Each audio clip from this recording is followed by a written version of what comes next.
हम teen age की बात करते हैं तो ये ऑब्वियसली बात है, आपको पता है कि 12 टू 18 ईयर्स तक की जो एज होती है ये टीन एज होती है, ठीक है। अब यहाँ पर जब हम आते हैं ना तो 11 जब आपकी एज होती है 11 ईयर्स तक या आप कह लें 12 ईयर्स तक, तो आपकी जो energy plus protein requirement basically, अगर मैं इन दो मैक्रो न्यूट्रिएंट्स की बात करूँ, जिसके अंदर मैक्रो न्यूट्रिएंट्स में आपके पास आ जाता है कार्ब्स आते हैं, प्रोटीन आता है और फैट आता है, ठीक है। कार्ब्स को हम इन एनर्जी की सेंस में यूज करते हैं। एनर्जी और प्रोटीन की जो इनटेक है ये आपकी 50% इंक्रीज कर जाती है जब आप 11 ईयर्स तक पहुंच जाते हैं, या जब आपने अपनी टीन एज के अंदर एंटर होना है, तो आपकी 50% इंक्रीज हो जाती है requirement for your carbs, that is energy plus your protein requirement, ठीक है। अब इसके बाद क्या होता है कि आपकी सिर्फ ये नहीं होता कि अगर we have both male and female, boys and girls, अब ये नहीं होगा कि बॉयज और गर्ल्स की सेम रिक्वायरमेंट होगी, ऐसा नहीं होता। बॉयज की रिक्वायरमेंट जो है वो माइक्रो न्यूट्रिएंट्स की डिफर होगी, गर्ल्स की रिक्वायरमेंट जो है माइक्रो या माइक्रो न्यूट्रिएंट्स की डिफर होगी। उस चीज को भी अभी हम आगे जो है फर्दर वो डिस्कस करेंगे। सबसे पहले आपके आ जाती है न्यूट्रिशनल रिक्वायरमेंट्स। इसमें क्या आ जाता है, growth and development are rapid. Basically आपके रिक्वायरमेंट्स जो हैं ये बढ़ क्यों रही हैं, क्योंकि जो जैसे मैंने आपसे पहले बात की कि ये जो ईयर्स होते हैं ना टीन एज के स्पेसिफिकली, इसके अंदर आपकी ग्रोथ हो रही है। आपकी ग्रोथ इन द सेंस कि आप जो हैं वो आपकी हाइट वगैरह इंक्रीज हो रही है, आपका वेट इंक्रीज हो रहा होता है, इस वजह से आपकी ग्रोथ रिक्वायरमेंट ज्यादा हो रही है। डेवलपमेंट आपकी हो रही होती है, आपकी कॉग्निटिव डेवलपमेंट, ब्रेन की जो पावर है आपकी, वो भी साथ ऑब्वियसली आपकी चीजों को समझने की, ग्रैब करने की जो पावर है वो भी आपकी ज्यादा हो रही होती है जैसे जैसे आप एडल्ट फेज में जा रहे होते हो। आपका एनवायरमेंटल एक्सपोजर ज्यादा हो रहा होता है, आपके चीजों को सीखने की जो पावर है, जो आपकी कैपेसिटी है, वो आपकी ज्यादा हो रही होती है। ऑब्वियसली बात है, जिस तरह आप ज्यादा एक्सपोजर होता जाएगा आपकी रिक्वायरमेंट्स भी उतनी ही ज्यादा होती जाएंगी। फिर एक बहुत ज्यादा इंपॉर्टेंट पॉइंट आ जाता है प्यूबर्टी का, ऑनसेट ऑफ प्यूबर्टी। अब जैसे जैसे टीन एज में जाते जाएंगे आप, इंडिविजुअल जो है वो उसने प्यूबर्टी की तरफ जाना है, तो प्यूबर्टी की जो स्टेज होती है वहां पर तो आपकी जो न्यूट्रिशनल रिक्वायरमेंट्स है वो बहुत बहुत ज्यादा जरूरी होती हैं, और इन पर हम फोकस करना अक्सर औकात भूल जाते हैं।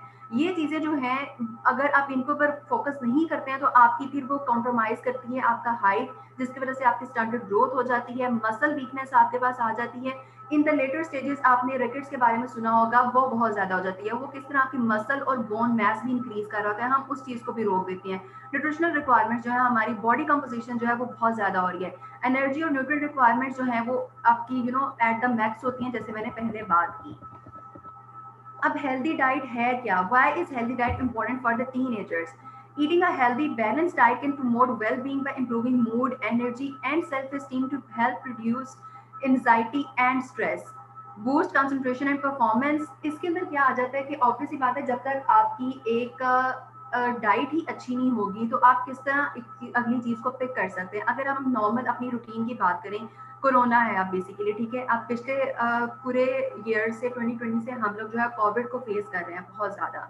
इसकी वजह से क्या हो रहा है कि हमारी जो नॉर्मल डाइटरी पैटर्न्स हैं, या डाइटरी पैटर्न के अलावा जो हमारी रूटीन है, हमारी स्लीपिंग साइकिल है, हमारा कोई वर्किंग साइकिल है, हर चीज एक्टिविटी है हमारी, वो हर चीज हिंडर हो गई हुई है, हर चीज बहुत ज्यादा इफेक्ट हो रही है। किस तरह हो रही है, हम लोग क्या करते हैं कि अब स्पेसिफिकली मतलब जो हम लोग एडल्ट हैं वो भी रातों को जाग रहे होते हैं, ठीक है। अब रातों को अगर वो जाग रहे हैं तो ऑब्वियसली बात है, जो बच्चे हैं वो बड़ों की वजह से वो भी रात को जागेंगे, ठीक है। बड़े जागेंगे, बच्चे भी जागेंगे। फिर क्या होता है, अगले नेक्स्ट डे जब वो मॉर्निंग में उठते हैं तो क्योंकि ऑनलाइन क्लासेस हैं, उन्होंने उसी वक्त उठना है और अपना लैपटॉप ऑन करना है, कंप्यूटर ऑन करना है, या अपना मोबाइल फोन जो है उनको ऑन करेंगे और अपनी क्लास लेने बैठ जाएंगे।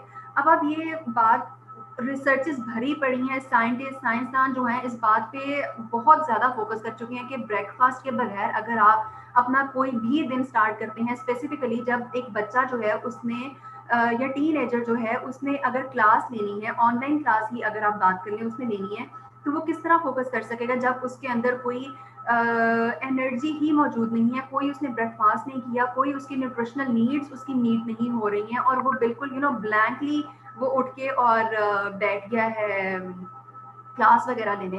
तो क्या समझ सकते हैं आप कि वो उसको किस चीज तरह उस चीज को पिक करेगा। और फिर एंड पे हम लोग जो है वो बच्चों को ही ब्लेम करेंगे, जो टीनेजर्स भी एक बच्चों वाली ही फेज होती है। तो अब आपने क्या करना है, पेरेंट्स जो होंगे वो बच्चों को ब्लेम करेंगे कि जी तुम्हारे मार्क्स जो है वो अच्छे नहीं आ रहे हैं, तुम अच्छा परफॉर्म नहीं कर रहे हो, तुम्हारी टीचर कंप्लेन कर रही है। तो आप मुझे ये बात बताएंगे, अगर आप उसका ब्रेकफास्ट ही अच्छा नहीं है, वो बिल्कुल ब्लैंकली उठ के पानी का ग्लास भी अक्सर लोग नहीं पीते हैं, बच्चों को नहीं इस चीज़ पे फोकस कराते कि हाइड्रेशन स्टेटस कितना इंपॉर्टेंट है, और वो उठकर अगर बैठ गया है तो वो क्या उस चीज़ को पिक करेगा, कुछ भी नहीं होगा इस तरह से। उनका जो आईक्यू लेवल है, उनकी जो कॉग्निटिव पावर है वो बहुत ज़्यादा वीक हो जाती है। ब्रेकफास्ट के ऊपर जितना भी हम फोकस करें उतना ही कम है। फर्दर मैं आके डाइट के अंदर आपको बताऊंगी कि ब्रेकफास्ट के अंदर हमने किस तरह उसको लेकर चलना है कि आपका जो है हेल्दी ब्रेकफास्ट हो सके। अगर हम नॉर्मल बात करें ना, पराठा, अचार, दूध वगैरह भी अगर आप ले लेते हैं तो ये भी कोई हेल्दी ब्रेकफास्ट नहीं है। ओके, नेक्स्ट आपके E12 प्लेट का या आपको फूड पिरामिड का तो आपको बहुत अच्छे से आइडिया होगा कि ये जो है हम लोग इसको कितना फोकस कर रहे हैं। डाइटरी रिकमेंडेशंस की अगर हम बात करें कि टीन एजर्स की स्पेशली जो है, तो इनको किस तरह आपने किन फूड ग्रुप्स को हमने बेसिकली फोकस करना होता है, जिसके अंदर सबसे पहले आपके पास फूड ग्रुप आ जाता है कार्ब्स का, फिर आपके पास प्रोटीन आते हैं, फिर फैट्स आते हैं, 5 फूड ग्रुप्स होते हैं बेसिकली। फिर आपके पास मिल्क और डेयरी का आ जाता है, और देन 5th ग्रुप आता है आपके पास फ्रूट्स और वेजिटेबल्स का। आपने जो भी अपने टीनेजर अगर सुन रहे हैं, आपने अपनी कोई भी प्लेट जो है आपने लेनी है मील की, तो आपने उसके अंदर क्या चीज़ें फोकस करनी है, 5 फूड ग्रुप्स जो है आपकी प्लेट के अंदर मौजूद होने चाहिए। जिस तरह सबसे पहले अगर हम बात करें कार्ब्स की, कार्बोहाइड्रेट की, तो कार्बोहाइड्रेट्स हम नॉर्मली जो है ना हमारी डाइट के अंदर जो नॉर्मल हमारी सोसाइटी के अंदर प्रिवेल करती हैं डाइटरी प्रैक्टिसेस, हम लोग कार्बोहाइड्रेट ही मोस्टली ले रहे होते हैं। हमारी डाइट क्या होती है, रोटी चावल दाल चावल, यही हमारी डाइट है, ठीक है। रोटी चावल नहीं है, दाल हम ले लेंगे, चावल ले लेंगे, या अगर बहुत ज़्यादा ब्रेड अगर आप ले रहे हैं तो वो भी आपका जो है कार्ब का सोर्स ही है। आप किसी भी चीज़ के बारे में बात कर लें, कार्ब्स तो आपको इजीली मिल जाते हैं। हमारी जो नॉर्मल डाइट है उसके अंदर कार्ब्स आपको मिलना कोई मतलब एक मुश्किल बात नहीं है। कार्ब्स हम लोग इजीली मीट कर जाते हैं, जो हमारी कार्ब्स की नीड है। सेकंड बात आती है आपकी प्रोटीन की। यहाँ पर बेसिकली जो है ना हमारा मसला स्टार्ट होता है। प्रोटीन रिक्वायरमेंट्स टीन एजर्स के लिए इतनी ज़्यादा इंपॉर्टेंट है, मैं बार बार इस चीज़ पे हाईलाइट कर रही हूँ कि सिर्फ जो है आपकी एनर्जी नीड्स ये मीट करना ज़रूरी नहीं होता। कार्ब्स जो है जी आपको हर अपनी जो हमारी नॉर्मल चीज़ें हैं, फलों के अंदर कार्ब्स हैं, आपका दूध के अंदर कार्ब है, आपकी रोटी के अंदर, चावल के अंदर, आपकी हर चीज़ के अंदर आपको कार्ब मिल जाएगा। लेकिन प्रोटीन रिक्वायरमेंट जो है ये हमारी मीट नहीं हो रही होती नॉर्मली।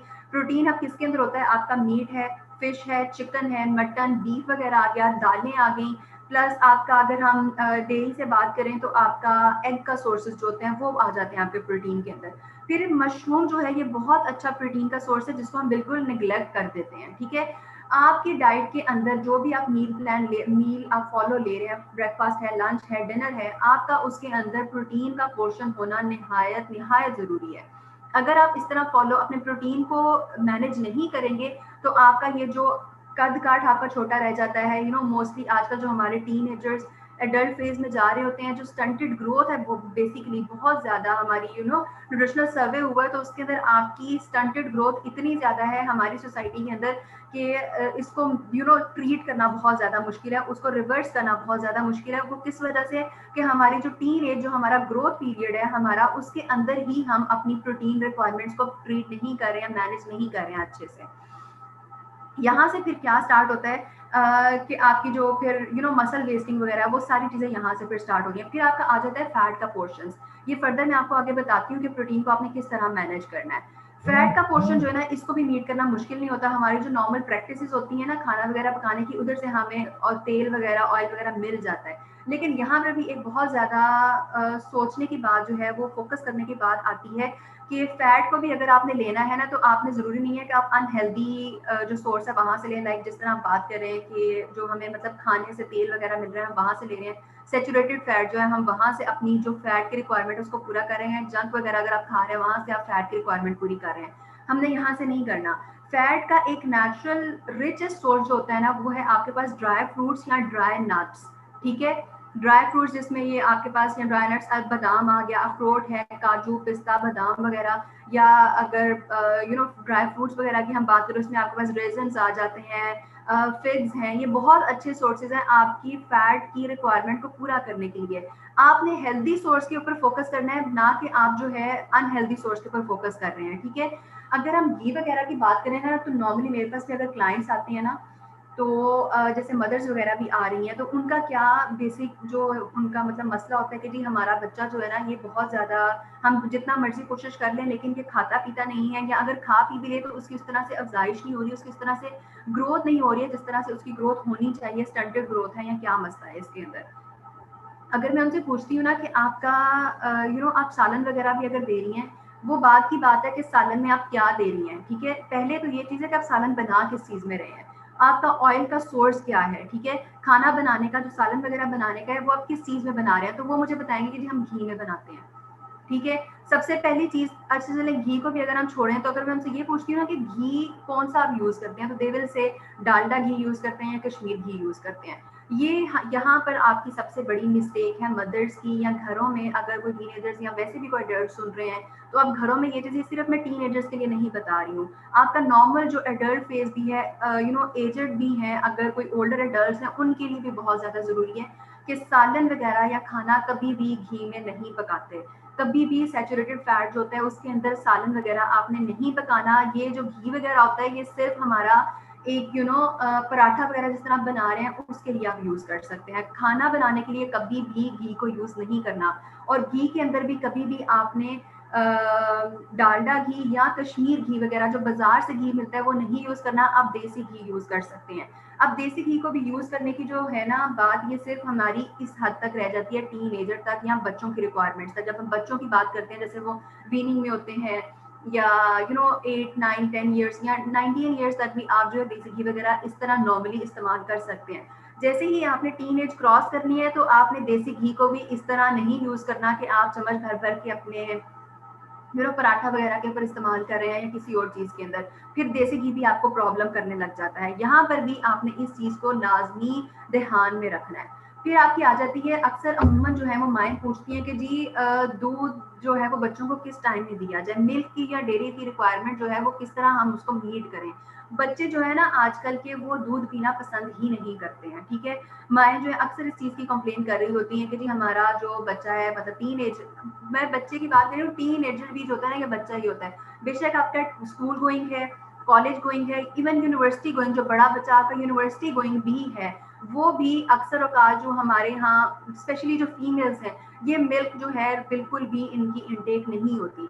मिल्क का एटलीस्ट 2 टाइम आपका इनटेक होना बहुत बहुत ज़्यादा ज़रूरी है। जब तक आप डेयरी की रिक्वायरमेंट, मिल्क की आपकी 2 टाइम की मीट्स आप मीट नहीं कर रहे हैं आप उसकी रिक्वायरमेंट, तब तक आपको ये डेफिशिएंसीज रहेंगी। सबसे पहले इसके अंदर क्या आ जाता है, आपको कैल्शियम और विटामिन डी की डेफिशिएंसी आ जाएगी, प्रोटीन आयरन की डेफिशिएंसी आ जाएगी। फिर उसकी वजह से आपको जो हमारी जो जोड़ों की दर्दें स्टार्ट हो जाती हैं इन द लेटर स्टेजेस, आपकी जब आप ओल्डर स्टेज में चले जाते हैं वो यहाँ से स्टार्ट होती हैं। दूध जो होता है ना, इसकी एक एज होती है बॉडी के अंदर, जो स्केलेटन वगैरह है ना हमारी बॉडी के अंदर, उसने एब्जॉर्ब कर लेना होता है। आपका 25 या 30 साल तक मैक्सिमम जो दूध स्टोर्स होते हैं ना कैल्शियम के या विटामिन डी के, ये बॉडी ने सिर्फ 25 या 30 साल तक ही अपनी स्टोर करने होते हैं बोन्स के अंदर, ठीक है।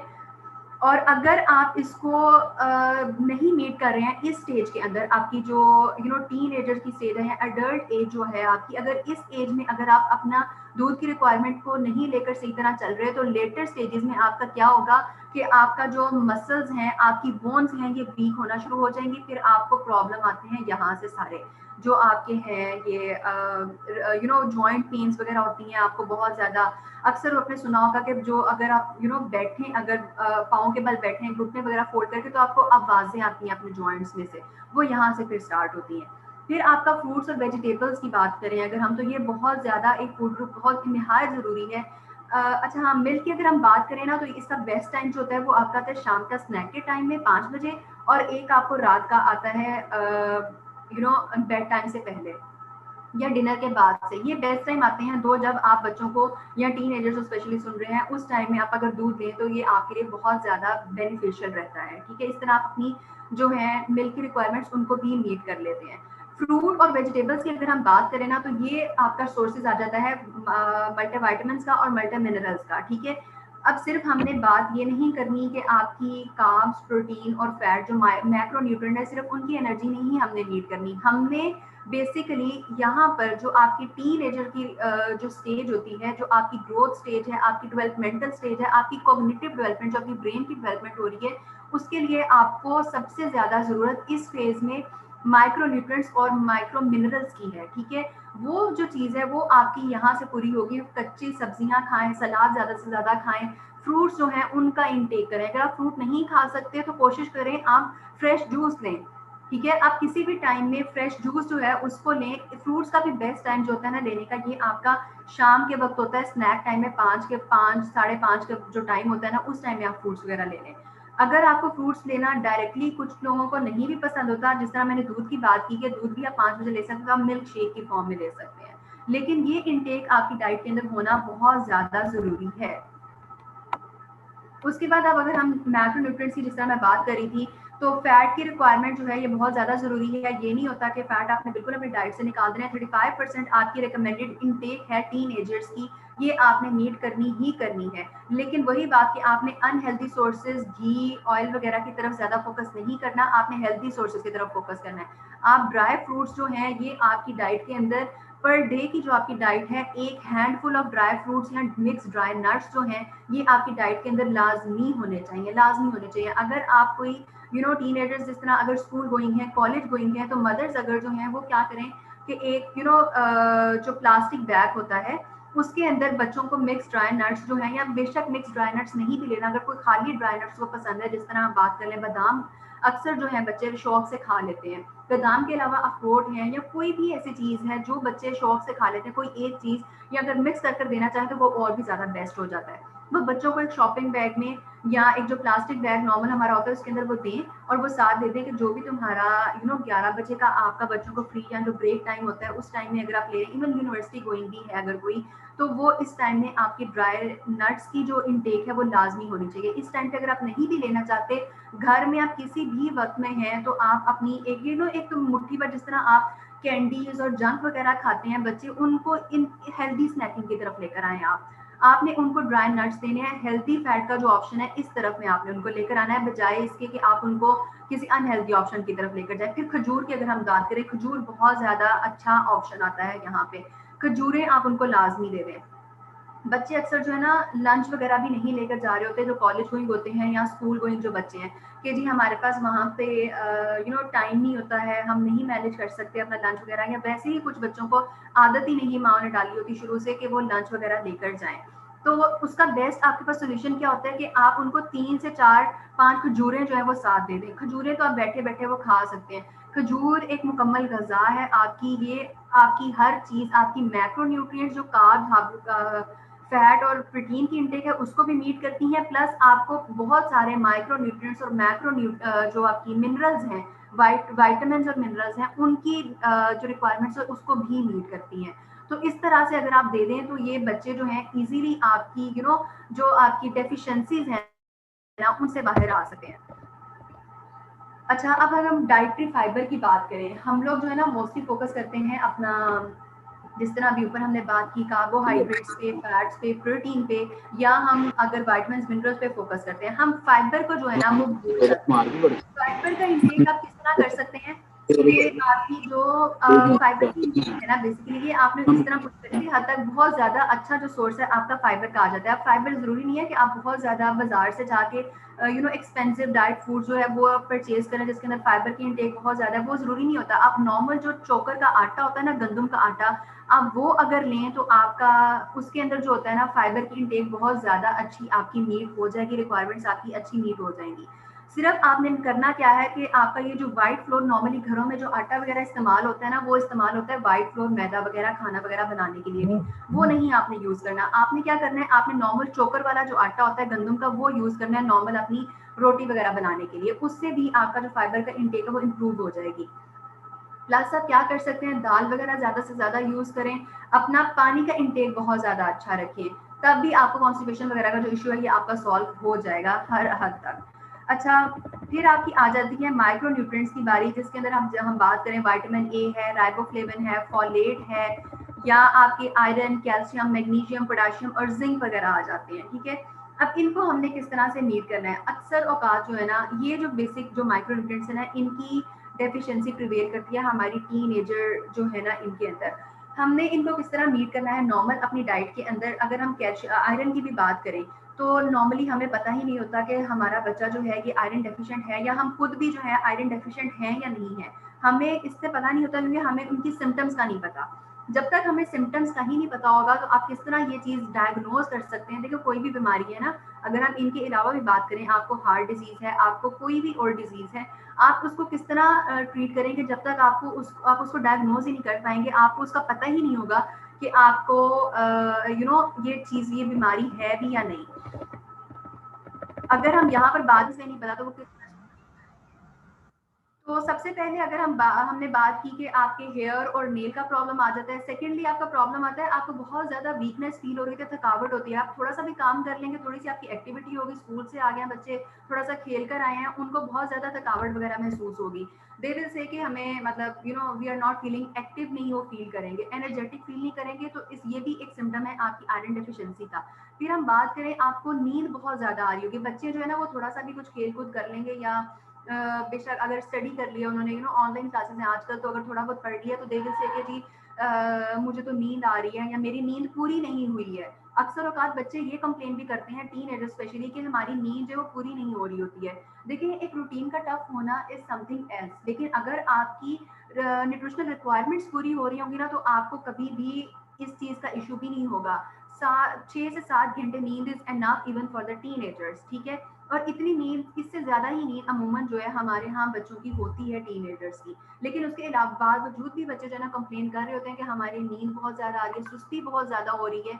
ये भी एक अलामत है आपकी आयरन डेफिशिएंसी की। फिर सबसे बड़ी चीज़ जो होती है वो आपकी पेल, आपका जो कॉम्प्लेक्शन है ना बच्चों का, अक्सर औकात आपने देखा होगा कि उनका, इवन बच्चों की बात नहीं करी, ये बहुत ज़्यादा होता है आपका जो स्कूल गोइंग है, इवन कॉलेज गोइंग है, इवन यूनिवर्सिटी वाला जो बच्चा है, या इवन एडल्ट जो ओल्डर एज में होते हैं, उनको भी आयरन डेफिशिएंसी होती है। उनका भी अगर आप देखें, अच्छे अच्छे घरानों के लोग भी इवन जो होते हैं, आपको वो भी आयरन डेफिशिएंट मिलेंगे। आप देखेंगे, आपको पता चलेगा कि जी इसका कलर जो है वो थोड़ा सा पेल है, मुझे फील हो रहा है। इवन जो आईज के अराउंड अगर आपको थोड़ी सी पेलनेस फील हो रही है ना, ये बहुत बहुत बड़ा आपका सिम्टम है आयरन डेफिशिएंसी का, आयरन डेफिशिएंसी एनीमिया का।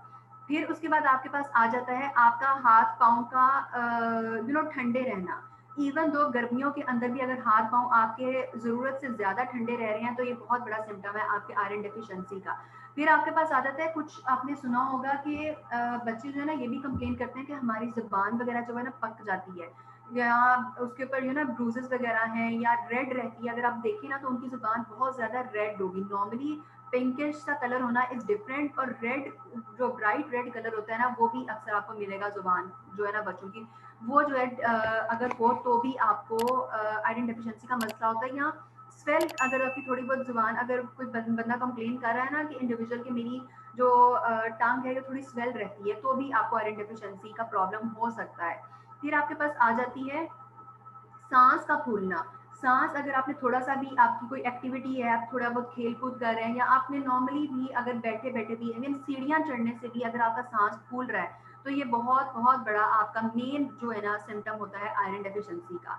अगर ये सिम्टम्स आपको हैं तो इसका जरूरी नहीं है कि इसमें से कोई एक सिम्टम है तो आप आपको आयरन डेफिशिएंसी है, ऐसा नहीं होता। कम से कम 2 से 3 सिम्टम्स आपके अंदर होने चाहिए, और इसका मतलब होगा कि आप आयरन डेफिशिएंट हैं। और जब आप ये फील करें कि आप थोड़े बहुत आयरन डेफिशिएंट है, तो सबसे पहला काम आपने क्या करना है, आपने अपने जो अपने ब्लड टेस्ट हैं वो लाजमी कराने हैं। अगर आपके ब्लड टेस्ट के अंदर ये चीज़ आती है कि आप आयरन डेफिशिएंट हैं, तो आपने इस चीज़ को फौरी तौर पे जो है इसको ट्रीट करना है। अगर आप इसको यहाँ पे ट्रीट नहीं करते, तो ये एक ऐसी चीज़ है कि ये आपकी इन द लेटर स्टेजेस ये रिवर्स नहीं होगी। अब इसमें आप किस तरह ट्रीट कर सकते हैं। अगर मैं आप लोगों से भी पूछूं कि आयरन के क्या सोर्सेज हैं बेस्ट, तो आप लोग भी मुझे क्या बताएंगे। मोस्टली अगर मैं ये चीज़ अक्सर सेशंस में पूछती होती हूँ, तो लोग क्या जवाब देते हैं, या क्लाइंट से भी अगर मैं अपने, मेरे पास पेशेंट्स आते हैं, उनसे पूछो, दे विल से मैम हम जो है एप्पल जो है ना ये लेते हैं फिर भी हमारा आयरन जो है ना वो ठीक नहीं होता, एप्पल में आयरन होता ही नहीं है, ठीक है। ये बहुत बड़ी एक मिसकंसेप्शन है हमारी, एप्पल से आपका आयरन कभी ट्रीट नहीं होगा। फिर दे विल से कि खजूरें खा लो, खजूरें खाने से भी आयरन ट्रीट आपका नहीं होगा। ये बहुत ना छोटी छोटी मिसकंसेप्शन है, हम लोग को पता ही नहीं होता कि ये सोर्सेज आपने क्या करना है, आपने गूगल कर लेना है, यूट्यूब कर लेना है। ये जो इंस्टाग्राम है इवन, ये जो सोर्सेज होते हैं ना ये इन्फॉर्मेशन के लिए अच्छे सोर्सेज हैं, लेकिन किसी भी चीज़ को ब्लाइंडली फॉलो करना ये आपके ऊपर आ जाता है। सबसे पहले कोई भी चीज़ आपको अगर पता चली है तो उसका अपने बिहाफ के ऊपर अपनी रिसर्च करें और फिर उस चीज़ को फॉलो करें। अब आयरन के ना दो तरह के सोर्सेज होते हैं, ये सबसे पहले आपने देखना है। एक आपके अंदर सोर्सेज आ जाते हैं जिसके अंदर एनिमल सोर्सेज में लाइक आपका मीट है, मटन, बीफ, चिकन, फिश वगैरह आपके पास आ जाती है। फिर दूसरी साइड पे आपके पास आ जाते हैं सोर्सेज जिनके अंदर आप बात करते हैं दाल वगैरह की। आपके पास नट्स और सीड्स के अंदर बहुत हद तक जो है वो आयरन होता है। होल व्हीट फ्लोर, चोकर का जो गंदम का आटा जो होता है उसके अंदर भी आप किसी हद तक आयरन की जो रिक्वायरमेंट होती है वो मीट कर लेते हैं। फिर हम अगर बात करें ये इसकी पालक वगैरह की या हरे पत्तों वाली सब्जियां जो होती हैं इनके अंदर आपको आयरन मिलता है। दो किस्म के सोर्सेज मैंने आपको बताए हैं, एक आपके आयरन एनिमल सोर्सेज और एक ये वाले जो सब्जियों वाले सोर्सेज या दाल वगैरह वाले जो सोर्सेज हैं इधर से आपको आयरन मिल रहा है, ठीक है। या फ्रूट्स वगैरह जो सोर्सेज हैं इधर से आपको थोड़ा बहुत आयरन मिल रहा है। अब यहाँ पर जो बेसिक चीज समझने वाली आती है कि क्या आपका सवाल यहाँ पर ये होना चाहिए कि हमें अगर आयरन डेफिशिएंसी है या नहीं भी है तो हमें कौन से ऐसे आयरन के सोर्सेज लेने चाहिए जो हम खाएं और वो जाके हमारी जिस्म का हिस्सा बने, हमें वो ज्यादा बायो अवेलेबल हो। लेकिन ये चीज हम लोगों को पता नहीं होती। तो इसके अंदर जो एनिमल सोर्सेज है ना ये आपकी बॉडी के लिए ज्यादा बायो अवेलेबल होते हैं। अगर ये एनिमल सोर्सेज से आप आयरन इंटेक करते हैं, मतलब मीट चिकन वगैरह खाते हैं, तो वो सबसे पहले जाकर आपकी बॉडी का हिस्सा बनेगा। आपका आयरन जो उसके अंदर मौजूद है वो सबसे ज्यादा एब्जॉर्ब होगा। अगर वेजिटेबल सोर्सेज से आप आयरन ले रहे हैं तो वो उसकी एक बहुत ज्यादा अमाउंट आपकी बॉडी के अंदर आयरन परसेंटेज जो एब्जॉर्ब नहीं होगी, क्योंकि वो बहुत ज्यादा बायो अवेलेबल नहीं होता जिस्म के लिए। इसके लिए फिर यहाँ पर अब दूसरी चीज क्या आ जाती है, एक चीज तो ये कि आप अगर आयरन डेफिशिएंट हैं या नहीं भी हैं, आपने आयरन डेफिशिएंसी को मीट करना है तो सबसे पहले आपने किन सोर्सेज के ऊपर फोकस करना है, अपने जो आपके एनिमल सोर्सेज हैं। सेकेंडली आपने क्या फोकस करना है, ये नहीं होगा कि अगर एक बंदा आयरन डेफिशिएंट है तो वो क्या करे कि आज उसने अगर पालक की हम फॉर एग्जांपल बात कर लें, आज उसने पालक ले ली है फिर वो 2-3 दिन छोड़ के तीसरे दिन जाकर पालक ले ले, ऐसा नहीं होगा। आप अगर आयरन डेफिशिएंट हैं तो आपको डेली बेसिस के अंदर जो 3 आपकी मेजर मील्स हैं उसके अंदर आपने लाजमी तौर पे अपनी आयरन का जो कोई भी सोर्स है वो लाजमी लेना है, तब ही जाके आप अपनी आयरन डेफिशिएंसी को ट्रीट कर सकेंगे। वरना आप अपनी आयरन डेफिशिएंसी कभी भी ट्रीट नहीं कर सकते कि एक दिन आपने चिकन ले लिया, अगले दिन आपने पालक ले ली और फिर तीसरे दिन जाके आपको याद आया कि मैंने ये चीज लेनी थी। इस तरह कभी भी आपकी आयरन डेफिशिएंसी ट्रीट नहीं होगी। आपकी 3 जो मेजर मील्स हैं उसके अंदर लाजमी तौर पर आपका मीट का सोर्स लाजमी होना चाहिए, किसी भी फॉर्म में आप ले सकते हैं। आप अगर ब्रेकफास्ट की हम बात करें तो आप उसके अंदर क्या करें, अपनी कोई दाल वगैरह ले लें, या आप जो अगर होल व्हीट फ्लोर यूज करें उससे भी आप आयरन का स्टोर जो है वो मीट कर सकते हैं। या कोई चिकन वगैरह का सोर्स कीमा वगैरह खा सकते हैं। लंच की हम बात करें, सालन के अंदर जो है आप अपनी चिकन मीट या मटन बीफ वगैरह उसका सोर्स ले रहे हैं। आप शाम के वक्त जो आपका स्नैक होता है उसके अंदर कबाब ले सकते हैं, नगेट्स ले सकते हैं। जो आपका नॉर्मल अगर टीन एजर्स हैं तो उनकी थोड़ी सी डाइटरी जो उनकी रिक्वायरमेंट्स होती है ना, या आप कह लें कि डिसलाइक्स या लाइक्स होती हैं, वो भी एक डिफरेंट होती हैं कि जी हम बच्चों की बहुत ज़रूरी होती है ये चीज़ कि हम ये नहीं खाएंगे, हम वो नहीं खाएंगे। अगर माएँ जो है ना ये भी कंप्लेन करती हैं कि हमारा बच्चा जो है मटन नहीं खाता, बीफ नहीं खाता। देखिए अगर आप उसको बोटी के फॉर्म में दे रही है ना कि सालन बनाया उसको बोटी के फॉर्म में दे रही है, तो ऑब्वियस सी बात है अगर बच्चा कंफर्टेबल नहीं फील कर रहा, कोशिश करें कि वो खा ले। अगर वो नहीं कंफर्टेबल फील कर रहा तो बहुत से वेज होते हैं, आप उसको कबाब बनाकर दे सकते हैं। आप उसको लाइक शामी कबाब टाइप बनाकर दे दें, सीख कबाब है, जिस फॉर्म में वो बंदा खा रहा है उस तरह आप उसको दे दें। चावल बना रहे हैं उसके अंदर आप कीमा डाल दें, कीमे वाले जो चावल होते हैं ना वो वाले दें, उससे भी आपका जो बच्चा है उसके अंदर आयरन का सोर्स जाएगा, वो लेगा। इस तरह डिफरेंट तरह तरीके हैं, जिस तरह आप कॉम्प्लीमेंट करें तो आप अपनी जो है वो आयरन की नीड्स को मीट कर सकते हैं, ठीक है। फिर एक चीज आ जाती है कि आप ये तो खुश हो गए कि जी मैंने आयरन का सोर्स तो मैंने ले लिया, या मतलब आप कहते हैं कि जी मैंने जो है अपने इस खाने के अंदर चिकन खा लिया था, या मैंने कबाब वगैरह ले लिया, या मैंने पालक भी फॉर एग्जांपल अगर आपने खा ली है, या कोई और ग्रीन सब्जी आपने खा ली है, आप इस बात पे तो खुश हो गए कि आपने आयरन का सोर्स ले लिया है, लेकिन आपने ये नहीं देखा कि आपने एग्जैक्टली मील के बाद, अक्सर औकात हमारे यहाँ क्या होता है कि चाय पी रहे होते हैं टीनेजर स्पेशली, या बड़े भी जो हैं वो चाय ले रहे होंगे या कॉफ़ी ले रहे होंगे फौरन बाद खाने के। उससे क्या होता है कि आपकी बॉडी के अंदर जितना भी आयरन होता है वो चाय या कॉफ़ी ने आपकी बॉडी से एक्सक्रीट आउट करा देना है। आपकी बॉडी के अंदर आयरन एब्जॉर्ब ही नहीं होगा जब आप एग्जैक्टली फौरन बाद चाय या कॉफ़ी ले रहे हैं। ये बहुत बड़ी मिस्टेक है जो हम लोग करते हैं, और ये इस चीज़ के ऊपर फोकस करना नहायत ज़रूरी है। फिर आपके पास क्या आ जाती है कि बॉडी के अंदर अगर आप आयरन सोर्स ले रहे हैं तो आप उसको किस तरह और बेहतर तरीके से एब्जॉर्ब कर सकते हैं। आयरन के साथ विटामिन सी का सोर्स लेना इज बहुत ज़्यादा बेनिफिशियल, कि आपका उससे क्या होता है कि आपकी बॉडी के अंदर आयरन की जो बायोअवेलेबिलिटी है ना, विटामिन सी उसको और ज़्यादा इंक्रीज कर सकता है। आप ये किस तरह कर सकते हैं, आपने नॉर्मल कोई भी आपका अगर सालन है, फॉर एग्जांपल आप सालन नहीं भी, आप रोस्ट वगैरह जिस तरह फॉर एग्जांपल हम बात कर लेते हैं, आपने क्या करना है अपने चिकन के ऊपर या मटन बीफ वगैरह के ऊपर थोड़ा सा, फॉर एग्जांपल अगर आप पैटी भी ले रहे हैं, कोई कबाब ले रहे हैं, आप उसके ऊपर थोड़ा सा नींबू जो है वो आप स्क्वीज कर लें। इससे क्या होगा, आपका विटामिन सी का सोर्स जाएगा साथ आयरन के साथ साथ, और आपकी बॉडी के अंदर बहुत ज़्यादा अच्छे से एब्जॉर्ब हो जाएगा। आप इस तरह नहीं करना चाहते, आप कहेंगे आपको टेस्ट नहीं अच्छा लग रहा, आप साथ कोई लेमनेड वगैरह ले लें। Lemonade without cold drink added, ठीक है, कोल्ड ड्रिंक्स वगैरह मैं बात नहीं कर रही हूँ। लेमनेड जितना स्पंज भी हम नॉर्मल अगर आमद पास में बात करें तो आप वो चीज़ ले सकते हैं, उससे आपकी बॉडी के अंदर आयरन जो है ये बहुत अच्छे से एब्जॉर्ब हो जाएगा, ठीक है। हाँ, एक और चीज़ अगर हम बात करें कि अगर आप आयरन डेफिशिएंट हैं तो फिर आपको सिर्फ डाइट से ही आपकी, अगर बहुत ज़्यादा सवेर आपको आयरन डेफिशिएंसी है तो आप सिर्फ डाइट से उसको ट्रीट नहीं कर सकते, आपने साथ उसके डॉक्टर्स वगैरह या डाइटिशियन से अगर आप कंसल्ट करते हैं तो आपको सप्लीमेंट भी रिकमेंड करते हैं, ठीक है। अब सप्लीमेंट्स, आयरन के जो सप्लीमेंट्स होते हैं ना, नॉर्मली लोग जो है इस चीज़ की भी कंप्लेन कर रहे होते हैं कि जी हमें मैदे के मसले जो हैं, पेट के मसले जो हैं हमें इससे स्टार्ट हो रहे हैं। वो क्या होता है कि आपका, जिस तरह लोगों को कॉन्स्टिपेशन बहुत ज़्यादा होने लग जाता है, इसका मतलब ये नहीं है कि आपने वो सप्लीमेंट लेना छोड़ देना या आपने वो सोर्स लेना छोड़ देना जो कि आप जिस ट्रीटमेंट की तरफ आप जा रहे हैं, ऐसा नहीं करना आपने।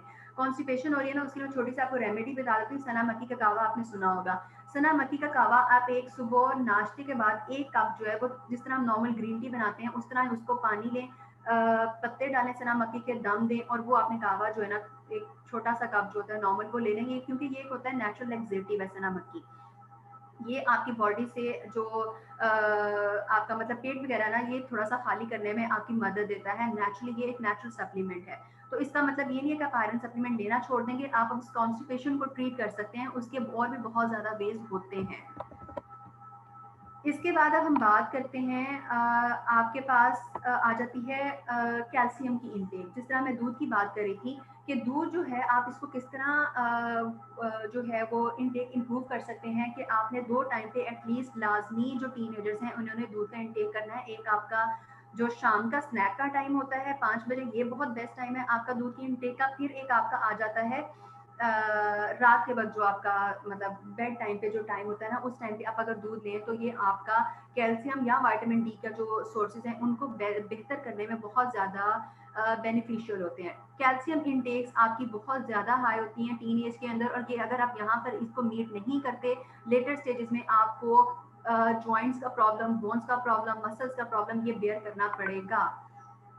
स्पेशली क्या होता है कैल्शियम का, कि जिस तरह मैं आपको बता रही थी कि आपकी जो है ये एज जो होती है टीन एज, स्पेशली यहाँ पर आपकी स्केलेटन ने, बोन्स ने जो कैल्शियम एब्जॉर्ब कर लेना है वो एब्जॉर्ब कर लेना है। लेटेस्ट स्टेजेस में कैल्शियम बॉडी, अगर आप दूध लें ना लें कोई फर्क नहीं पड़ता। 25-30 साल तक आपको दूध की जो कैल्शियम या विटामिन डी के स्टोर्स हैं यही बॉडी में एब्जॉर्ब होने हैं। उसके बाद आपकी बॉडी में कैल्शियम या विटामिन डी के सोर्सेज एब्जॉर्ब नहीं होते बोन्स के अंदर, ठीक है। वो सिर्फ फिर बात आ जाती है कि आप मतलब ले रहे हैं, बस ले रहे हैं, वो आपको मतलब उस हद तक बेनिफिट नहीं देगा जिस हद तक आपकी ये जो एज है इसके अंदर आपको बेनिफिट्स होंगे।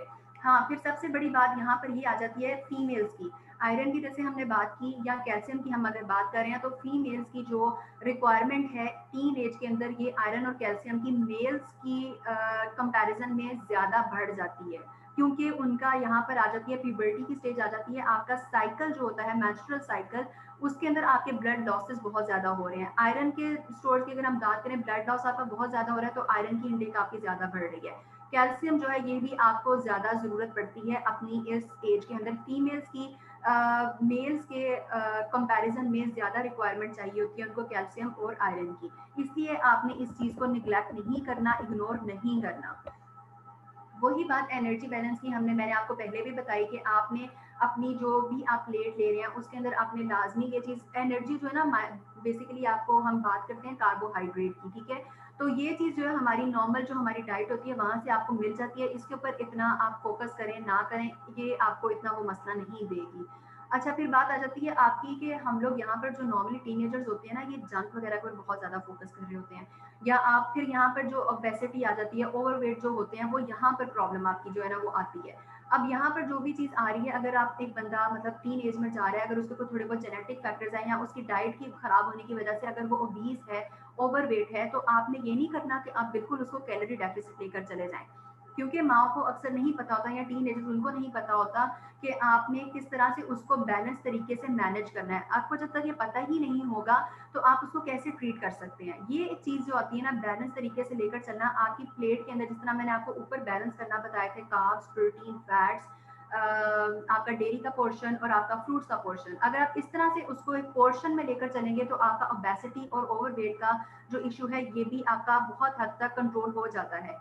फिर ये चीज़ आती है कि आप खुद इसको घर में बैठे ट्रीट नहीं कर सकते। टीन एजर्स अगर कोई स्पेशली ओबीज हैं या ओवरवेट हैं तो वो घर में कोई भी, अगर आपने किसी की सुनी सुनाई डाइट प्लान या उसने ये चीज़ की, इसने ये चीज़ की, या कुछ यूट्यूब से आपको कहीं से पता चला वो चीज़ फॉलो करेंगे तो आपका कभी भी ये प्रॉब्लम ओबेसिटी का सॉल्व नहीं होगा। यहाँ पर आपको लाजमी तौर पर किसी डाइटिशियन को या न्यूट्रिशनिस्ट को कंसल्ट करना पड़ता है, वही आपका एक बैलेंस तरीके से प्लान बना सकती है जो आपका मतलब आपका ओबेसिटी को भी ट्रीट करेगा, प्लस आपकी माइक्रो न्यूट्रिएंट डेफिशिएंसीज या जो आपकी न्यूट्रिशनल डेफिशिएंसीज हैं उनको भी होने से बचाएगा। क्योंकि अगर आप खुद से डाइट कर रहे हैं ना तो आप बिल्कुल कैलोरी डेफिसिट चले जाएंगे, बैलेंस तरीके से नहीं करेंगे, जिसकी वजह से आपको डेफिशिएंसीज, न्यूट्रिशनल डेफिशिएंसीज जो है वो बाद में बेयर करनी पड़ती हैं।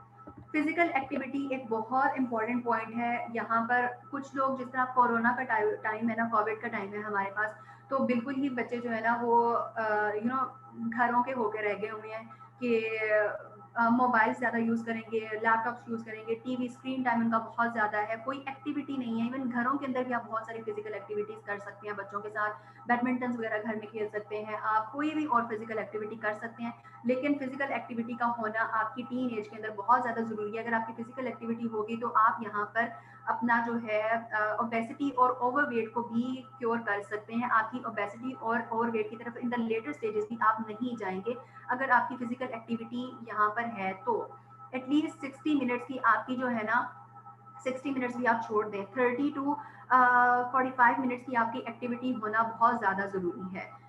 ये सिर्फ इसलिए नहीं है कि आपको ओबेसिटी से बचाएगी, ये आपको एक्टिव रखने के लिए भी बहुत ज़्यादा ज़रूरी है, फ्लेक्सिबल, आपके मसल स्ट्रेंथनिंग के लिए बहुत ज़्यादा ज़रूरी है। इन द लेटर स्टेजेस आप तब तक एक्टिव ही नहीं होंगे अगर आप अभी से ही फिजिकली एक्टिव नहीं है। अगर आप अभी से फिजिकल एक्टिव नहीं है, लेटर स्टेजेस में जब आपने प्रोडक्टिव एज में जाना है, जिस फेज के अंदर आपने आप कह लें कि कमाने वाली जो एक फेज आती है, एडल्टहुड वाली जो फेज आती है, आप उसके अंदर एक्टिव ही नहीं होंगे। आपका ब्रेन जो है उस तरह से चीज़ों को पिक ही नहीं कर सकेगा जब तक आप फिजिकल एक्टिविटी वाले साइड पर नहीं जाते।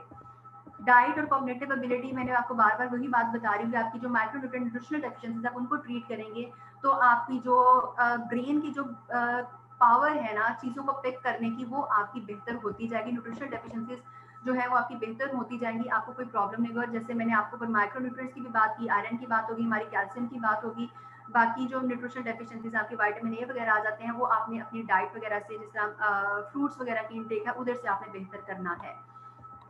फिर आपके पास आ जाता है ब्रेकफास्ट की इम्पोर्टेंट। अच्छा, अब जो है ना मैं आपको थोड़ा सा ओवरऑल एक जो है ना प्लान बताती हूँ। आप अगर मतलब कोई भी टीनेजर है, अगर कोई मदर सुन रही है या इवन कोई जिनके सिबलिंग्स हैं या कोई टीनेजर इटसेल्फ सुन रहा है, तो आपने क्या करना है, हम लोग जो है ना नॉर्मली ब्रेकफास्ट को इग्नोर कर देते हैं। ब्रेकफास्ट जहाँ पर इग्नोर होता है ना, वहाँ पर आप समझ लें कि आपका जो आप खुद आपकी हेल्थ है ना, आप उसको कॉम्प्रोमाइज करना स्टार्ट कर रहे हैं, आपका बच्चा वहाँ से वीकनेस की तरफ जाना स्टार्ट हो गया है। ब्रेकफास्ट के अंदर सबसे पहले हेल्दी ऑप्शन, जैसे मैंने बात की कि हमारी क्या डाइट है, ब्रेड जैम, ब्रेड अंडा, चाय रस हो गए, आप जो है उनको बिस्किट्स दे देंगे या बेकरी से जो तलने वाली चीज़ें हैं, जैसे मैंने ऊपर नगेट्स या कबाब वगैरह की बात की है, तो वो आपने बाजार वाले परचेज नहीं करने, आपने घर में बनाने हैं, ठीक है। अब ये जो चीज़ें हैं ना, ये तो हो गई जो आपने जिनके ऊपर कम्प्लीटली क्रॉस है, ये आपने तो किसी सूरत लेनी ही नहीं है ना, चाहे कुछ भी हो आपको हो जाए। इवन बच्चे को अगर आप इस चीज़ के ऊपर लेकर नहीं आएंगे ना, तो वो कभी इस चीज़ की उसको अर्ज भी नहीं होगी। अब चीज़ें बेहतर क्या आती हैं, आप ब्रेकफास्ट में क्या ले सकते हैं। बच्चों का डाइट प्लान होना भी ना टीनेजर्स का भी या एडल्ट्स का भी उतना ही इंपॉर्टेंट है जितना आपके किसी और हम लोग जो है एडल्ट्स हैं उतना हम फोकस करते हैं। अब मसला कहाँ पर आता है कि इनका कोई रूटीन का कोई पैटर्न नहीं होता, आपके पास कोई पैटर्न नहीं होगा, उनकी कोई टाइमिंग्स ही आपकी मैनेज नहीं होगी किसी भी मील्स की। सबसे पहले ना आपकी बात आती है टाइमिंग्स को मैनेज करना। अब क्योंकि कोविड का टाइम है तो आपकी टाइमिंग्स खराब हुई है, सबसे पहले तो अपनी टाइमिंग्स को मैनेज कराएंगे। जब तक आपकी बॉडी के अंदर या आपकी मील्स की आपकी रूटीन सेट नहीं होगी, आपकी टाइमिंग्स मैनेज नहीं होंगी आपकी मील्स की, तब तक आपकी बॉडी आपको उस तरह से रिस्पॉन्ड ही नहीं करेगी जिस तरह से आप उसको करवाना चाह रहे हैं। स्पेशली इस टीन एज के अंदर जो ग्रोथ पीरियड होता है आपका, रिप्रोडक्टिव आपकी एज होती है, यहाँ पर आपने प्यूबर्टी जब आपने हिट करनी है तो आपकी जब तक मीट नहीं करेंगे, अपने टाइमिंग्स को मीट नहीं करेंगे, बॉडी को एक नेचुरल तरीके से नहीं लेकर चलेंगे, वो उस तरह से आपको रिस्पॉन्ड नहीं करेंगे जिस तरह से आप उसको करवाना चाहते हैं। ठीक हो गया। ब्रेकफास्ट को स्किप करना। सेकंड बात आपकी आती है कि आपका मेटाबॉलिज्म स्लो हो जाएगा। मेटाबॉलिज्म जहां पर भी आपका स्लो होता है वहीं से आपकी ओबेसिटी के, आपके chronic diseases like blood pressure हो गया, हार्ट डिजीज है, आपको डायबिटीज है, डिफरेंट और जितने भी क्रॉनिक डिजीज है वो यहाँ से स्टार्ट होते हैं आपका मेटाबॉलिज्म स्लो होने से, आपका ब्रेकफास्ट स्किप करने से। इतनी ज्यादा इंपॉर्टेंस है ब्रेकफास्ट की जो कि हम लोग नॉर्मली इग्नोर कर देते हैं। ठीक है। और ब्रेकफास्ट अगर करते हैं तो हेल्दी नहीं करते हैं, वो चीज आ जाती है। अब ब्रेकफास्ट के अंदर सबसे बेस्ट ऑप्शन आप क्या कर सकते हैं, आपकी ब्रेकफास्ट के अंदर, जिस तरह मैं प्रोटीन की बात कर रही थी, प्रोटीन का होना लाजमी तौर पर जरूरी है। क्या करेंगे आप, साथ में अगर पराठा ले रहे हैं ना तो उसके साथ आप कोशिश करें कि आप जो है वो, एक तो सबसे पहले पराठा ये कि आपने वाइट फ्लोर में नहीं बनाना, आपका जो नॉर्मल चोकर वाला आटा होता है आपने उसका पराठा बनाना है। ठीक है। उसके लिए आपने अगर यूज करना है तो देसी घी यूज करना है, बाजार वाला डालडा या कश्मीर घी जो है वो यूज नहीं करना। उसके साथ आपने क्या करना है, प्रोटीन के सोर्स के लिए आप अंडा लें, कोशिश करें आपका बच्चा जो है वो अंडा ले ले। कुछ लोग जो है वो एग वगैरह जो है वो कंज्यूम करना नहीं भी पसंद करते बच्चे, अक्सर टीन एज के अंदर या नॉर्मली भी एडल्ट्स भी नॉर्मली अच्छा नहीं, मतलब नहीं उनको सूट करता या वो नहीं लेते हैं। यहाँ पर आप क्या कर सकते हैं कि आप उनको कोई दाल का सोर्स दे दें, दाल वाला पराठा बना दें। दाल वाला पराठा नॉर्मली कैसे बना सकते हैं, दाल आपने नॉर्मल कोई भी 3-4 दालें लें, उनको मिक्स करें, उनको कुक करें, लेकिन उसकी कंसिस्टेंसी आपने इस तरह रखनी है कि वो एक थोड़ा सा पानी टाइप, पानी नॉर्मल जो एक होता है ना उस तरह हो, ताकि आपने आटा उसके अंदर गूंदना है, उस दाल के अंदर गूंदना है। इस तरह से आप वो पराठा बनाएंगे तो एक बहुत रिच जो है आपका न्यूट्रिएंट डेंस जो है आपका ब्रेकफास्ट हो जाएगा। आपका प्रोटीन भी आपको मिल जाएगा, कार्ब भी आपको मिल जाएंगे, फैट भी आपको मिल जाएंगे जब वो आप घी वगैरह अंदर ऐड करेंगे। ठीक हो गया। प्लस साथ में आपने उसको दूध का ग्लास दे दिया, ये आपका बहुत अच्छा एक ब्रेकफास्ट हो जाएगा। फिर हम बात करें ब्रेकफास्ट के बाद आपका 11 बजे आपका आ जाता है स्नैक का टाइम। यहाँ पर जिस तरह मैं बात कर रही थी ड्राई फ्रूट्स की, यहाँ पर आपने बच्चों को आदत डालें कि ड्राई फ्रूट्स, अच्छा ब्रेकफास्ट के अंदर एक बहुत हेल्दी ऑप्शन, अगर दूध नहीं भी बच्चे पीना चाहते हैं ना तो आप दही दे दें साथ, उनको थोड़ा सा बेशक चटनी टाइप बनाकर दे दें, या दही जो है आपने वो यूज करना है, लेकिन ये लाजमी डेयरी का कोई ना कोई सोर्स होना जरूरी है। जब तक ये इस तरह नहीं लेकर चलेंगे आपको बाद में प्रॉब्लम होगी। फिर स्नैक की अगर हम बात करें तो उसके अंदर आपके पास आ जाता है मैं जिस तरह बात कर रही थी कि ड्राई फ्रूट्स की, मिक्स ड्राई नट्स या ड्राई फ्रूट्स आपने एक हैंडफुल जो है वो लाजमी लेने हैं साथ। उससे क्या होगा कि आपकी जो हेल्दी फैट्स है ना, और प्लस आपकी माइक्रो न्यूट्रिएंट्स जिस तरह vitamin A, omega 3, omega 6 fatty acids की हम बात करें, ईपीए, डीएचए, जो आपकी कॉग्निटिव पावर के अंदर बहुत ज्यादा हेल्पफुल है, आपकी ब्रेन को बूस्ट करने में, आपका मूड को बेहतर करने में, हर चीज के लिए वो बहुत ज्यादा जरूरी है, वो आपके आते हैं ड्राई नट्स के अंदर। वो आपके अगर डेली बेसिस की अगर इंक्लूड होंगे तो आपको ये चीज भी फेस करनी नहीं पड़ेगी।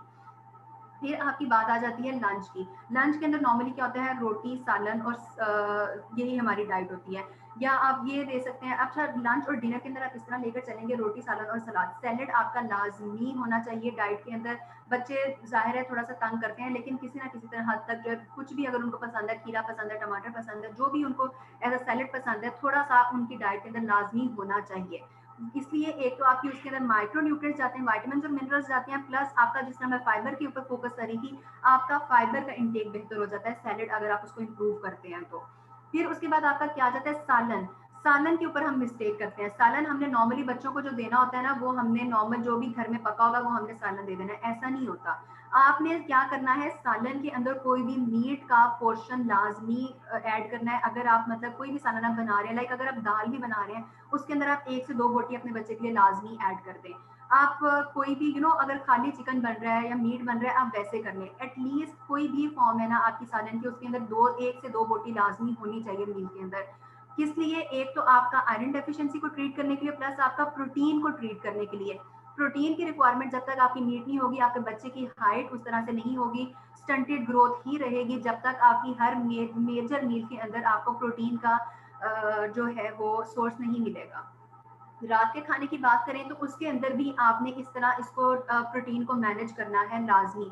आप किस तरह मीट कर सकते हैं? जिस तरह अगर दोपहर में आपने ये दे दिया बोटी वगैरह, चिकन वगैरह दे दिया, रात को क्या करें आप, अगर सालन के साथ या अगर अपने ओकेजनली आप चावल भी इस्तेमाल कर सकते हैं।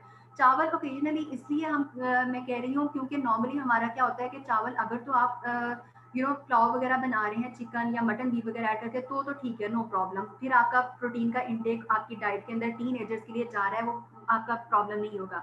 लेकिन अगर आप जो है वो खाली दे रहे हैं सब्जियां वगैरह डाल के, तो फिर प्रॉब्लम करेगी ये चीज़।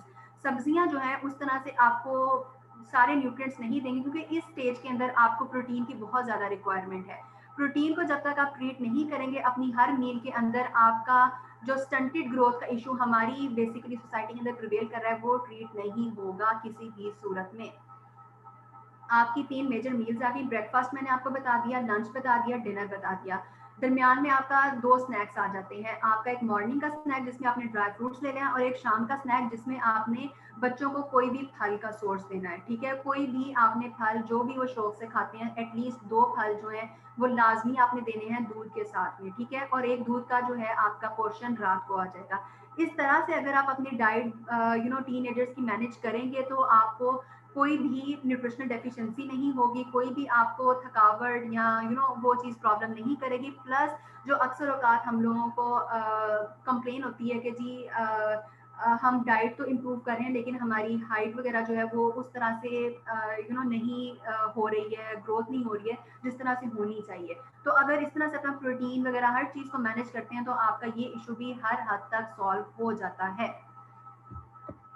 बाकी जो है हमारे पास फ्लूइड्स और हाइड्रेशन की हम अगर बात करें तो उसमें भी यही चीज़ कि आपको मैंने जिस तरह शुरू में कहा कि अपना हाइड्रेशन स्टेटस जब तक मेंटेन नहीं करेंगे आपका मेटाबॉलिज्म स्लो होता जाएगा। जिस तरह जब आपका मेटाबॉलिज्म स्लो होगा, आपका क्या होगा कि आपका हाइड्रेशन स्टेटस मेंटेन नहीं रहेगा। हाइड्रेशन स्टेटस मेंटेन नहीं रहेगा, आप कुछ भी खा रहे हैं आपको बॉडी उस तरह से रिस्पॉन्ड ही नहीं करेगी जिस तरह से आप उसको करवाना चाहते हैं। और स्पेशली हमारी इन्वायरमेंटल कंडीशंस में रहते हुए एटलीस्ट 3 से 4 लीटर पानी पीना बहुत ज़्यादा ज़रूरी है। आप कुछ भी खा रहे हैं ना, आपकी बॉडी का वो हिस्सा ही नहीं बनेगा, आपकी बॉडी के हर रिएक्शन के लिए आपको पानी रिक्वायर्ड है। इसलिए आपने पानी का जो रिक्वायरमेंट है ये आपका लाजमी होना चाहिए। ठीक है, तो ये आपकी नॉर्मल जो हमने एक नॉर्मल जो आपकी डाइट थी टीनेजर्स की, ये हमने डिस्कस कर ली। अच्छा, एक छोटा सा जो पॉइंट है, टाइम आपका थोड़ा सा अप हो रहा है, बस एक छोटा सा जो पॉइंट मैं यहाँ पे डिस्कस करना चाहूँगी एंड पे, वो ये होता है कि हम लोग जो है ना प्रोटीन शेक्स, इसके ऊपर हम लोग थोड़ा सा फोकस नहीं करते हैं। टीन एजर्स स्पेशली जो होते हैं ना, इस एज के अंदर आके आपने प्रोटीन शेक्स को थोड़ा सा फोकस करना होता है। प्रोटीन शेक्स हमने किस तरह बनाना है, या मिल्क शेक की अगर हम बात करें तो मिल्क शेक्स का जब बात आती है ना, तो नॉर्मली एक क्या कॉन्सेप्ट आपका प्रिवेल करता है कि जी मिल्क होगा और उसके अंदर कोई भी एक फ्रूट जो है आपने ऐड कर देना है। ठीक है, ये हमारा कॉन्सेप्ट होता है। नॉर्मली क्या होता है, लोग इस चीज़ पे फोकस करते हैं कि जी ये एक नॉर्मल ले मैन को भी पता है, हमारी अगर कोई बंदा अंडरवेट है या कोई इस एज के टीन एज के अंदर है, तो माएँ क्या करती हैं या इवन टीन एजर्स भी खुद क्या करते हैं कि बनाना लेंगे नॉर्मली और वो मिल्क के अंदर ऐड कर ले, बना लेंगे कि इससे हमारा जो है वेट इंप्रूव। ठीक है, ये बहुत न्यूट्रिएंट डेंस है, कोई इशू नहीं है इसके अंदर, लेकिन आप इसको और किस तरह इन्हांस कर सकते हैं, सप्लीमेंट कर सकते हैं कि आपका जो है ये प्रोटीन, हाई प्रोटीन शेक्स जो होते हैं वो किस तरह बना सकते हैं। एक चीज़ आपके पास आ जाती है मिल्क। मिल्क सबसे पहले आपने लिया, ठीक है, फुल फैट आपका मिल्क होना चाहिए। वो टीनेजर्स के लिए स्पेशली, कोई मलाई वगैरह उतार के आपने दूध नहीं लेना, आपने फुल फैट मिल्क लेना है विद मलाई वगैरह। ठीक है, सेकेंड चीज़ आपने इसके अंदर क्या ऐड करनी है, कोई भी फ्रूट जो भी आप ऐड करना चाहते हैं, बनाना ऐड कर लें तो वेल एंड गुड है, आप एप्पल ऐड कर लें तो भी बहुत ज़्यादा अच्छा है। या 1 से 2 फ्रूट आपने लाजमी यहाँ पर ऐड, कोई एक फ्रूट नहीं आपने ऐड करना, यहाँ आपने 1 से 2 फ्रूट ऐड करना है, एप्पल ऐड कर लें, बनाना ऐड कर लें। ये चीज़ आ गई, आपका मिल्क फ्रूट हो गया। प्लस एक चीज़ आती है यहाँ पे, जो मैं ड्राई फ्रूट्स की बात कर रही थी, ड्राई नट्स की, आप उसका पाउडर बना के रख लें। ठीक है, आपने 1 या 2 टीस्पून जो है उसके अंदर अपना ड्राई फ्रूट्स का पाउडर ऐड कर लेना है, ठीक है। और प्लस उसके अंदर प्रोटीन पाउडर जो है ना आपको नॉर्मली डिफरेंट कंपनीज के मिल जाते हैं, आपने वो प्रोटीन पाउडर भी अपने शेक के अंदर ऐड करना है, ताकि आपको थोड़ी सी जो प्रोटीन की आपकी जो डेफिशिएंसीज है ना ट्रीट करने के लिए, हाई प्रोटीन शेक बनाने के लिए, वो चीज़ आपकी बहुत ज़्यादा कॉम्प्लीमेंट करेगी। या तो प्रोटीन पाउडर ऐड कर लें, या पीनट बटर आपको ईजिली मिल जाता है, पीनट बटर आप उसके अंदर कॉम्प्लीमेंट कर सकते हैं। खजूरें ऐड कर सकते हैं, डेट्स वगैरह, वो बहुत अच्छा सोर्स है आपका एक nutrient dense plus energy dense चीज बनाने के लिए। प्लस अगर आप मीठे की हम बात करें ना, तो नॉर्मली हम लोग क्या ऐड करते हैं, वाइट शुगर, टेबल शुगर जो हमारी होती है हम लोग वो ऐड करते हैं। आपने कभी भी वाइट शुगर या टेबल शुगर ऐड नहीं करनी, वो सिर्फ आपको कैलोरीज देगी, कोई भी न्यूट्रिएंट्स आपके न्यूट्रिशनल नीड्स हैं उनको मीट नहीं करेगी। आपने क्या करना है, शक्कर, गुड़ वगैरह या आप हनी, शहद जो होता है ये ऐड करेंगे, क्योंकि ये चीजें जो है ये आपको थोड़ी सी वाइटामिन या मिनरल्स जो है वो देंगी। वाइट शुगर ने सिर्फ आपको जो है वो कैलोरीज देनी है, कोई भी आपको न्यूट्रिएंट नीड्स जो है आपकी वो मीट नहीं करेगी। शुगर का सोर्स किसी भी और चीज के अंदर, दही ले रहे हैं, कोई भी और चीज ले रहे हैं, टीन एजर्स के अलावा भी मैं अगर बात करूं तो आपने जो यूज करना होता है वो आपका आ जाता है शक्कर का, शहद का या गुड़ वगैरह का। ये सोर्सेज जो है ना आपके शुगर के बहुत ज़्यादा अच्छे सोर्सेज हैं, जो आपके न्यूट्रिशनली जो बेनिफिशियल हैं वो यही सोर्सेज आते हैं। तो आपका हाई प्रोटीन शेक आप किस तरह बना सकते हैं, मिल्क ऐड किया आपने, उसके अंदर 1 से 2 फ्रूट ऐड किए, प्लस आपने उसके अंदर ड्राई फ्रूट, ड्राई नट्स का जो पाउडर है 1 से टीस्पून वो ऐड किया। तीसरी चीज़, चौथी चीज़ आपकी आ जाती है प्रोटीन पाउडर ऐड कर लें थोड़ा सा, या फिर आप पीनट बटर ऐड कर लें, ठीक है, 1 से या 2 टेबल स्पून। इससे क्या होगा कि आपका टेस्ट भी इन्हांस हो जाएगा, प्लस आपकी जो हाई प्रोटीन चीज़ है वो भी एक बन जाएगी, न्यूट्रिशनल या एनर्जी डेंस जो चीज़ है वो बन जाएगी। प्लस पांचवी चीज़ आपने क्या ऐड करनी है, खजूर ऐड कर लें, या शक्कर चीज़ जो है वो शुगर को कॉम्प्लीमेंट करने के लिए ये चीज़ आपने, अगर इस तरह आप अपना मिल्क शेक बनाते हैं तो एक तो ये कि आपका प्रोटीन, हाई प्रोटीन शेक बन जाएगा, प्लस आपका जो है एनर्जी डेंस जो चीज़ आ जाती है ना वो आपकी आ जाती है, ठीक है। तो अगर कोई क्वेश्चंस हैं अगर आप लोगों के तो पूछ लें आप।